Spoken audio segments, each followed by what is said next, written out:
It was a dark and stormy night.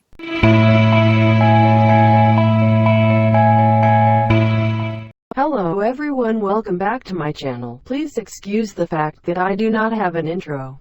I must have accidentally deleted the clip before I transferred it to my computer, but really, what can you expect from a booktuber like me? In this video I will be talking about dark romances and my favorite authors from this subgenre. I don't normally read dark romances, but sometimes I like things darker than my cup of coffee or soul. So the first book that I would like to recommend to you is actually a part of a duet series, and it's called the Captives and Criminals series, or the Criminals and Captives series by Anika Martin and Skye Warren. Now, Skye Warren would have to be my queen for darker romances. Every time I read a novel by her, I just know that I'm gonna get the dark and the gritty and the action, and I will be thoroughly entertained. Skye Warren can write books about normal settings like being in a bedroom or just being at the mall, and I'll be freaking out because I know something bad's gonna happen. It's just something about her writing that's already very dark and ominous that I'm ready for it. So the first book that I would like to recommend to you is called Prisoner, and Prisoner is about a girl who is going to jail every single week teaching prisoners how to write. It's a part of a writing class. She's doing it just for either for money or just for volunteer work. I forget. It's been last year since I read it, but I still loved it. And she sees this guy, or she meets this guy who is different from the others. He's a prisoner too. He committed some crime that put him in a tough place, and they're communicating through letters and stories that he's writing for her to review. And she's enjoying them, and she's intrigued by him. It does help that he's pretty good looking too. And then all of a sudden, she's caught in this jailbreak, and she's freaking out. Children are crying, security guards don't know what's happening, and I'm shouting, and she runs to her car, and then all of a sudden, he jumps in, and surprise, surprise, she becomes his hostage. And then that's where we kind of roll into the story of how he's always trying to escape from the cops. She's tangled up in his web of lies and tangled up in his crimes. And what I liked about the story, well, it is borderline Stockholm syndrome, and it is a very taboo subject to play with. Anika and Skye did a really good job at justifying a lot of the emotions and creating this push and pull effect. For example, we didn't get the character bending to his wills as soon as it happened. She was always resisting, she was always questioning her feelings for him, and she would always just question every single thing that's happening.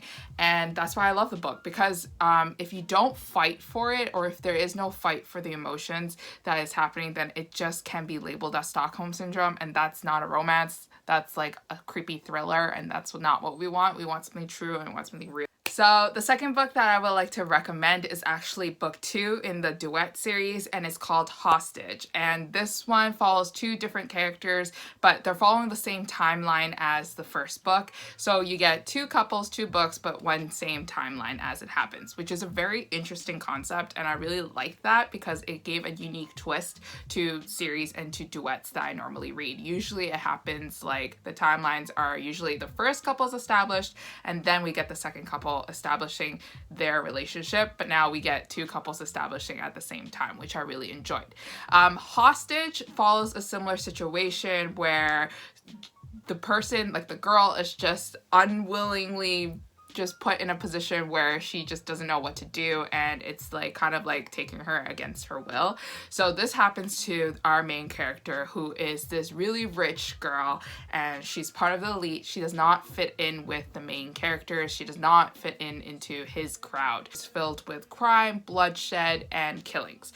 So she escapes from her really lavish party that her parents are throwing her, and she walks out for a breather because she's freaking out. She's having a panic attack, and she meets this guy in I think it was a dark alleyway, or just a darker setting where not many people were, and he's beating somebody up, or he's about to kill someone.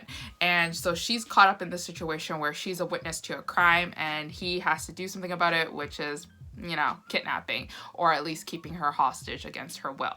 And this story is now like a conclusion to the main story arc of the book as well. So we finally understand why our bad guys are actually bad, and we kind of like justify why they do the actions that they do, and it's like a part of a darker and deeper plot that I really enjoy. So now this is probably one of my first darker romances that I've read, and it definitely did not hold back. I was actually quite shocked by it, but if you did read the series, or if you did read darker series, you probably will be familiar with some of the themes and contents. I don't remember any trigger warnings.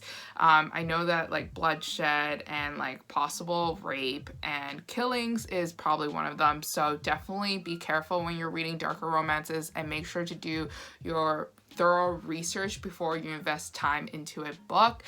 If I'm not giving you enough information, definitely go check out Goodreads, because I know there are a lot of people who are more thorough than I am. But anyways, happy reading to everyone, even though if you don't decide to pick up a darker romance.